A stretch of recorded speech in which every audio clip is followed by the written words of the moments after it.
Good. We'll pick up where we left off here. Still in the diagnostic part of the classification model. This time, what are the perpetuating factors that are causing the neck problems to continue?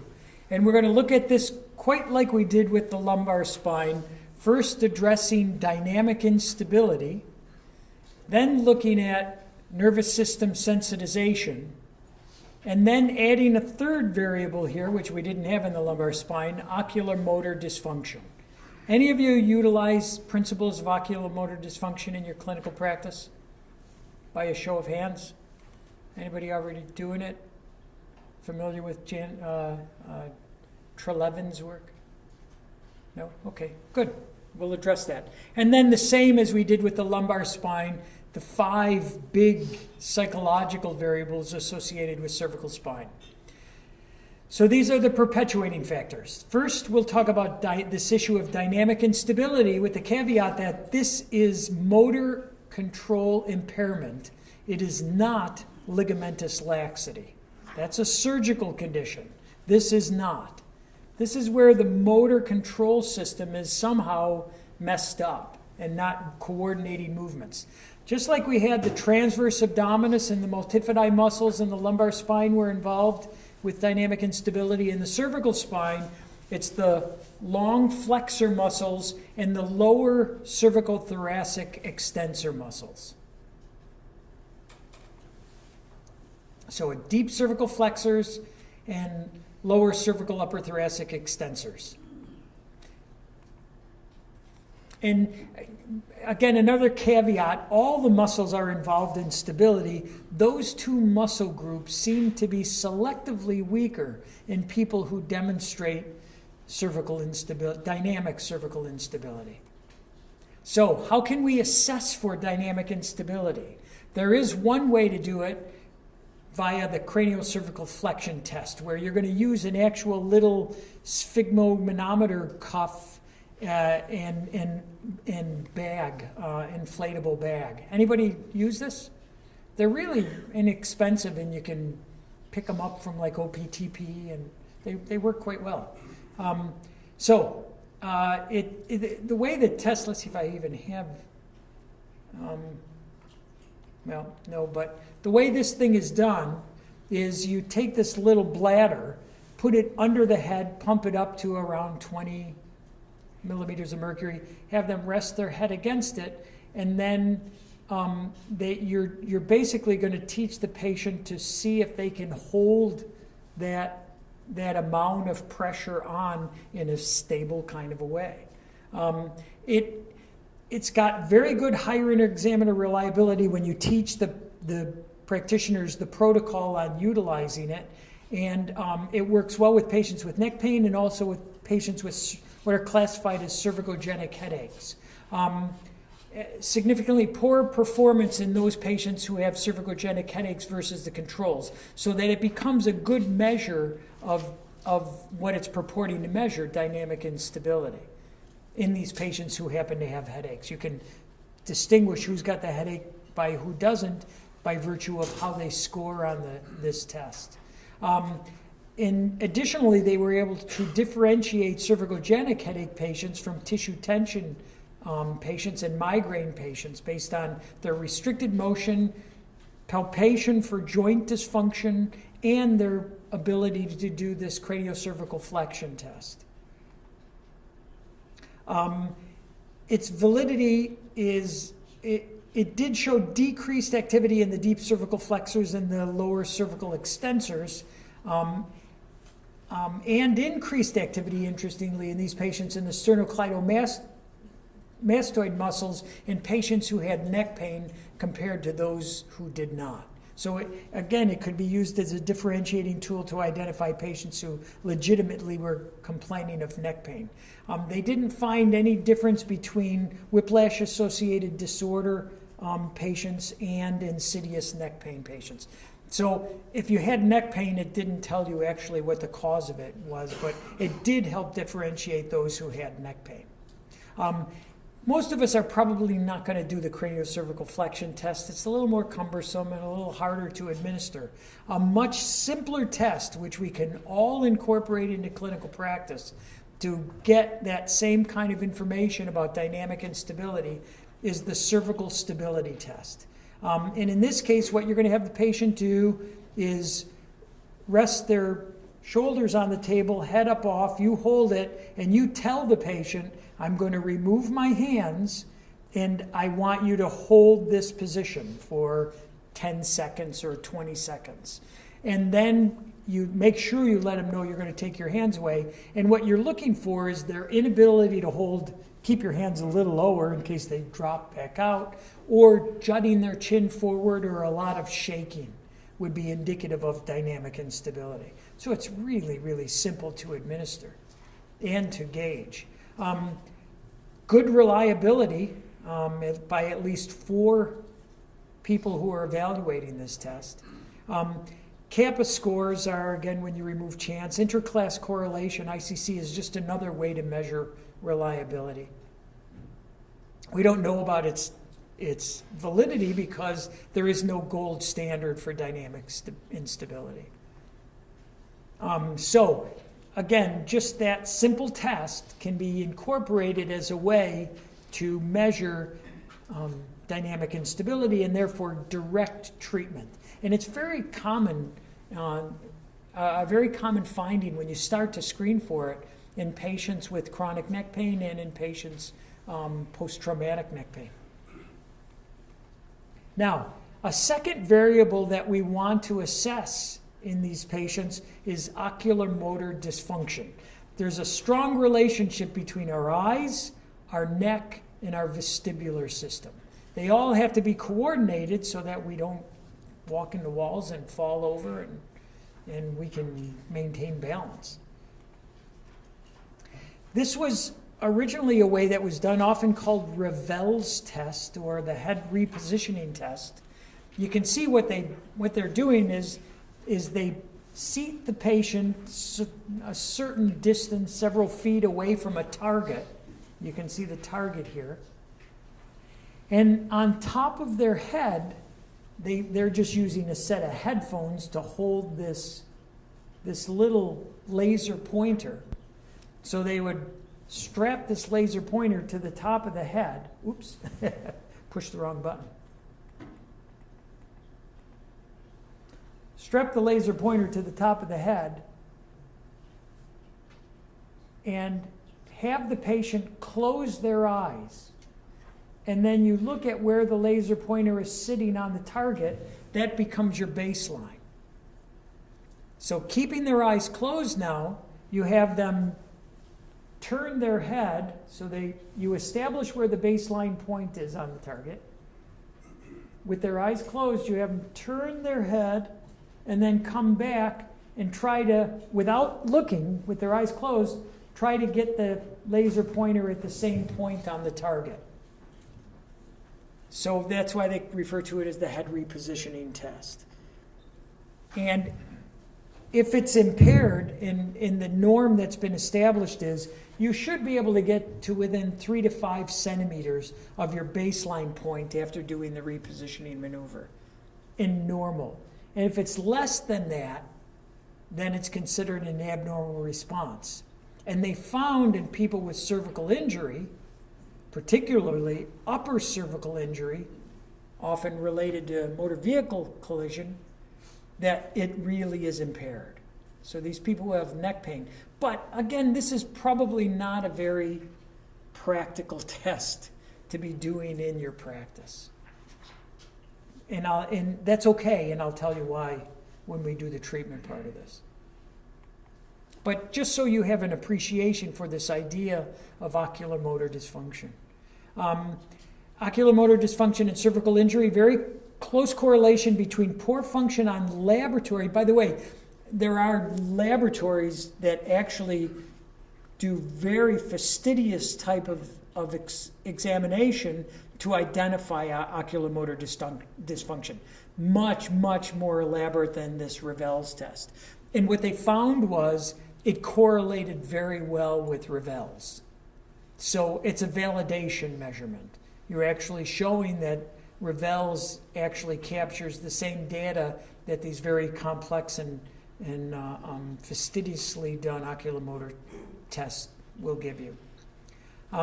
This is a key element here. It's very common to see oculomotor dysfunction in patients who have upper cervical injury, particularly those related to whiplash-associated disorders. So enough said right now about oculomotor dysfunction. And so there is a way to assess for it, but I don't think we all need to really even go down that road, and we'll talk about that with treatment. Now let's spend just a little bit of time talking specifically about nervous system sensitization and psychological issues as it relates to the cervical spine now.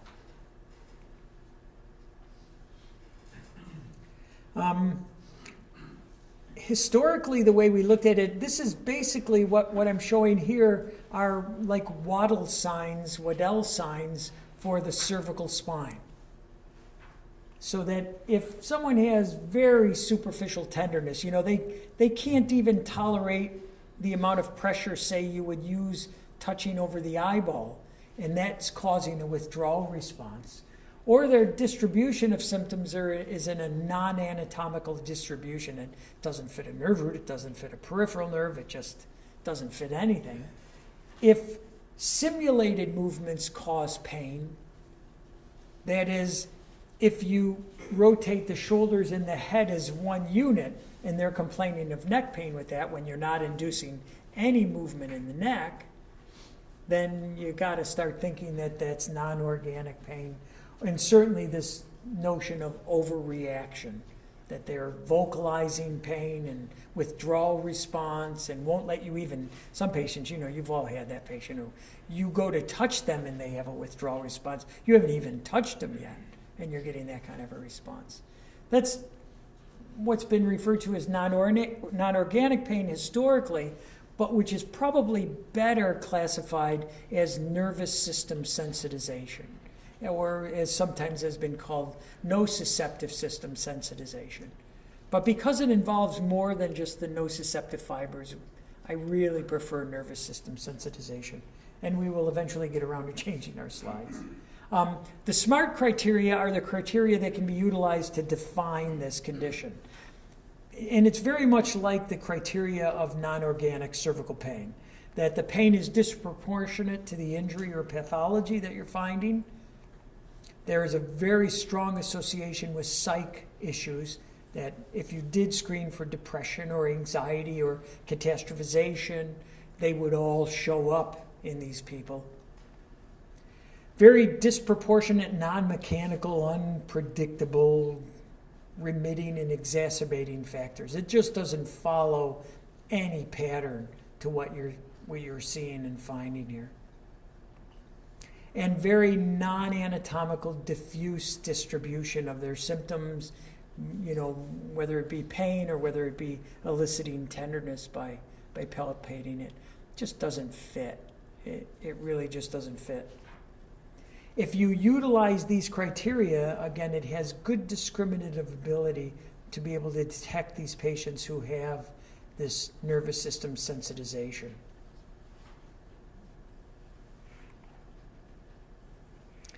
And there's some evidence to suggest that opiate use actually augments this whole problem.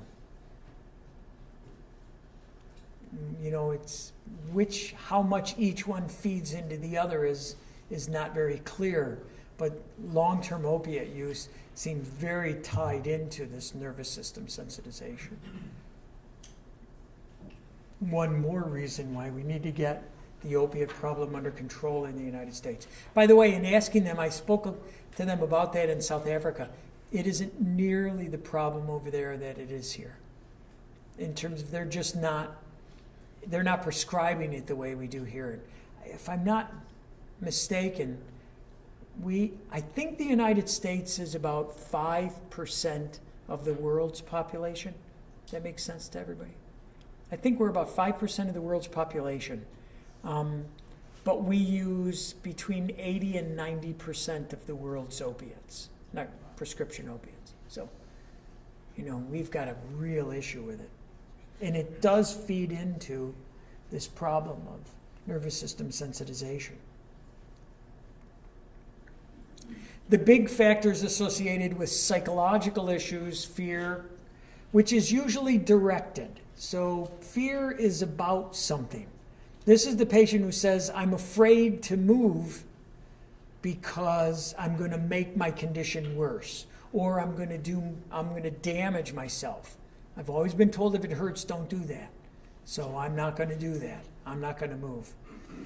So it's a very directed kind of fear. It's a very directed emotion.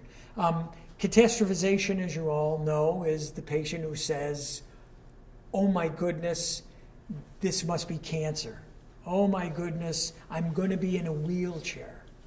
They just take whatever the situation is and extrapolate out as far as they can to as severe and as damaging as they possibly can.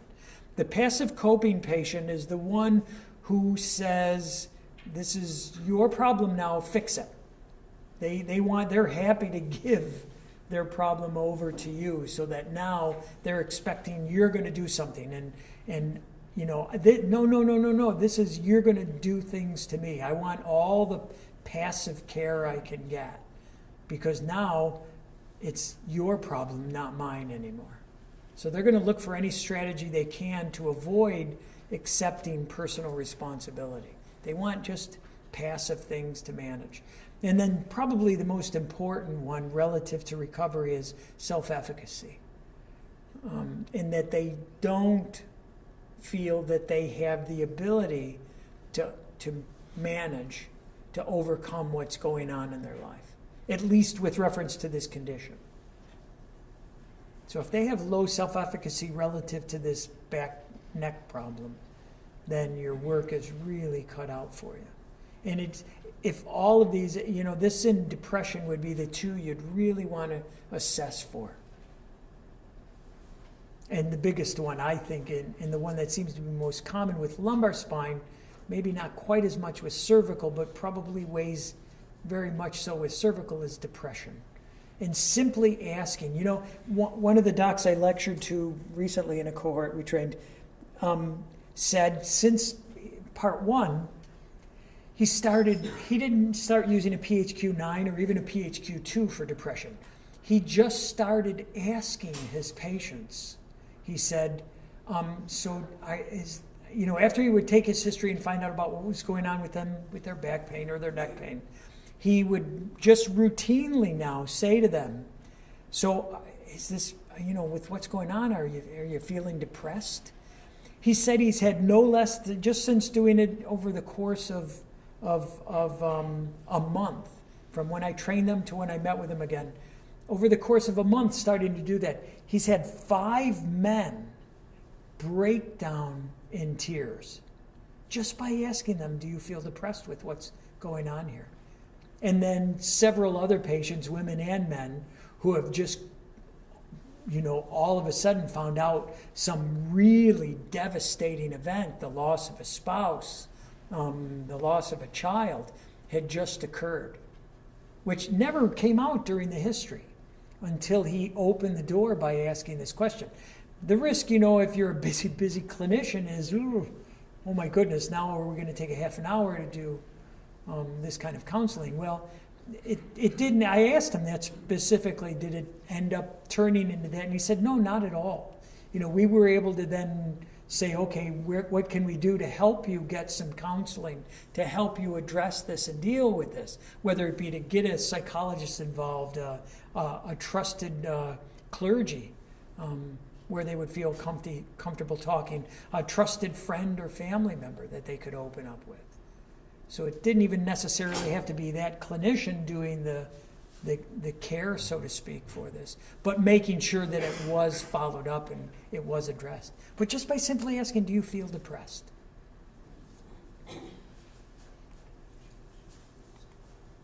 Yeah, the interesting thing is as we've already mentioned, is there's very strong overlap between nervous system sensitization and these psychological issues. It's a chicken or the egg. They feed each other is all you really need to know. And if patients are showing a fair amount of psychosocial overlay by virtue of these psychological factors, then you need to be sensitive to the fact that they may be, if they're not already there, going towards nervous system sensitization.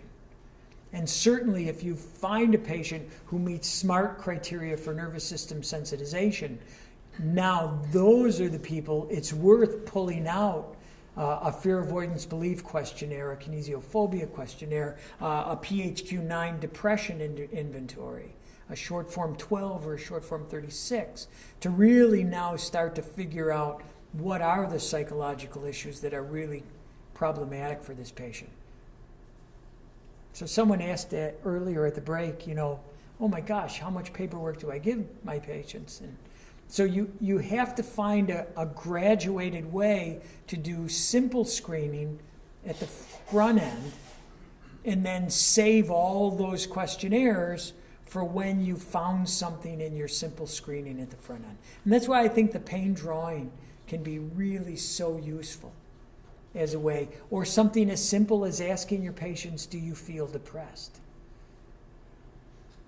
And then if they break down, then definitely pursuing it much further and getting more detail from some questionnaires. But you'll each have to figure that out for yourself, what's going to work in your practice to help you initially just screen for some of these things without giving your patient 10 different questionnaires to complete.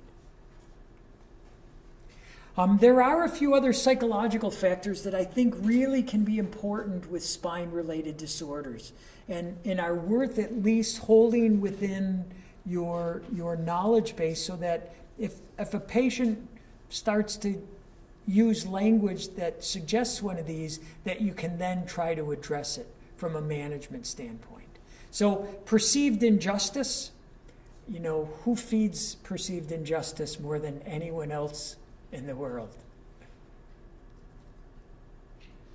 The attorney commercials on television, right? Did someone do something?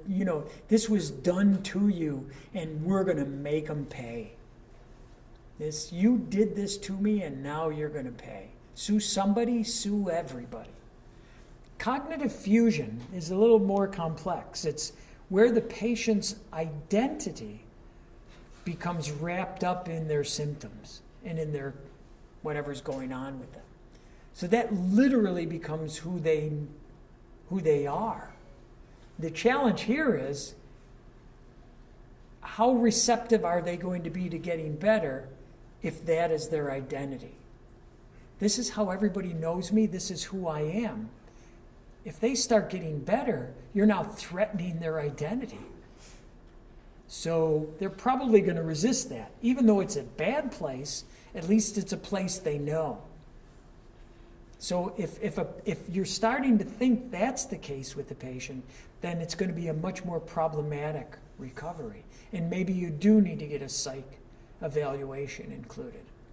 Hypervigilance is just the patient who says the worst thing on earth for the hypervigilant patient is, what do you think? The internet, right?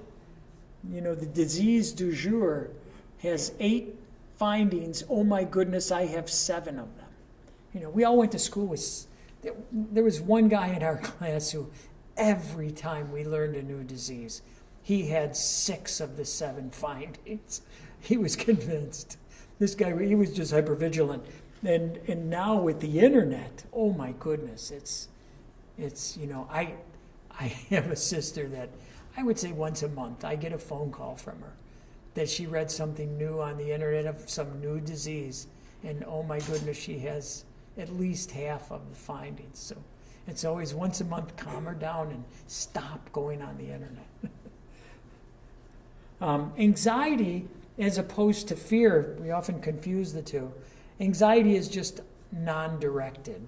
That same emotion of being afraid, but without anything to ascribe the fear too. And another thing is, people often think of depression and anxiety as mutually exclusive, and they're not at all. They're very, very commonly associated together. That patients will have full-blown anxiety disorders and be in the throes of depression, actual clinical depression. So they aren't exclusive to one another, but often occur together. Again, screening for anxiety can be something as simple as just asking patients, do you feel anxious? Again, coming back to a point we raised earlier, the neck pain tool can be useful for identifying some of these psychosocial measures. Questions 5 through 9 are specifically about psychosocial overlay. So you can see, if you want to determine, and remember, this is a valid predictor of the risk of chronicity. Well, this one isn't. The low back one is. We're hoping that the neck one will be. But if you want to look at what are the variables that are most important to predict chronicity, we only have 2 function ones, 2 pain ones, and 5 associated with psychological variables. So psychological, I mean, that's why spine-related pain is, as I've mentioned several times, the quintessential biopsychosocial disease. The psychosocial factors are equally as important as any biological component. Some people would argue more important than the biological component, and that we get too hung up and spend too much time working at the biological part. I don't think we do. I think we should probably give them about 50-50. They do assess for disability. The psych variables that they're really pulling in to help determine psychosocial overlay are function, which we mentioned, those 2 questions, catastrophization, fear, depression, and then they are a measure of the risk of chronicity. It isn't meant to be used as an outcome tool, but we've actually started tracking that. And what we've been able to show is, after a 4-week course of conservative care, which included manual therapies and cognitive behavioral therapy contextualized into each visit, that actually patients' scores, the majority of the patients, were reduced. If they started high, they went to medium or low. If they started as a medium risk, they went to low. So you can actually the risk by adopting appropriate management strategies. And this is the way you score, same as in the low back. If on the 9-item tool they score 3 or less, they're considered low risk. If they score 4 or more on the 9-item tool, you do a subscore of just questions 5 through 9, the psychosocial issues. If they score 3 or less on numbers 5 through 9, they're considered medium risk. If they score 4 or more, they're considered high risk. So if you use just this tool in your pain drawing as your initial criteria, and someone comes up as a high risk, I would really try to hone that in and start now using some other questionnaires, a depression scale, a fear avoidance scale, whatever other ones you want to bring in here, a catastrophization scale. But save it for these people, because they're the ones who really are going to have those kinds of problems addressed. Good. Any questions just on the diagnostic part? Yes, Mike? Would you use that, or would you look at that test pre or post exam? Do you think it colors your conversation with the patient? Yeah. We always gave it pre. You should repeat the question. Yeah, I'm sorry. Thank you. The question was, when should the neck pain tool, the 9-item neck pain tool, be administered, before or after an examination? And I routinely gave it before the examination as a part of their initial demographic paperwork. We'd give them a neck if it was a neck pain patient, their demographic paperwork, where do you live, and so on and so on, plus neck disability index, plus pain drawing, visual analog pain scale, and then the start neck, or I should call it that, I apologize, the neck pain 992. Now, help me with that. Well, let me ask you, how do you think the administering it after the exam would flavor the results versus before? Not necessarily administering it, but looking at the results. So that you're not, I see, so he's saying if you don't even look at what their score was till after your evaluation, so that you're not biased. Oh, absolutely, I gotcha. Yeah, I usually didn't score it till I was ready to go in and actually evaluate the patient. Yes, So Brian? in primary care, we're encouraging them to do it to specifically bias them. So we want them to see that there are psychosocial issues here that maybe they didn't pick up on, and so during the history, they can dig deeper in those areas. So this gives you a clue that there are some psychosocial issues here that maybe wouldn't have come out in the exam or in the history otherwise. So it actually is intended to bias. Yeah.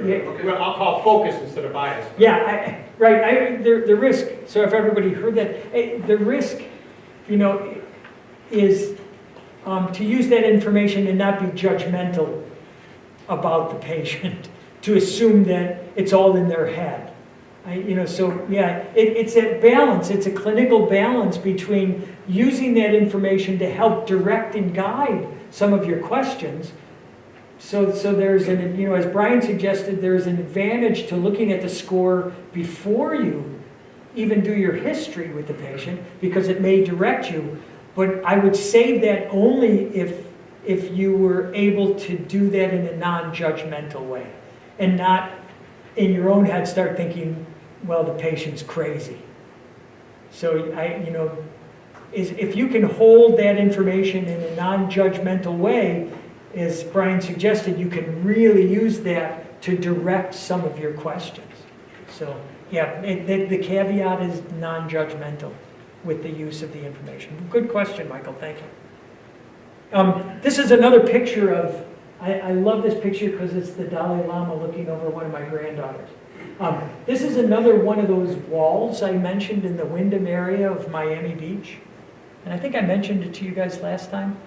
There was another couple of pictures I showed you where they turned over this dilapidated neighborhood to the artists, let them paint these beautiful images on the sides of the building, which then attracted sightseers, which then attracted businesses because people were there, which then apparently attracted mosquitoes because they had an outbreak of Zika in the Wyndham neighborhood.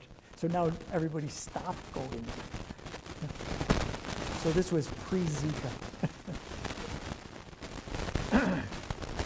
You can always email me if you do have any questions, by the way.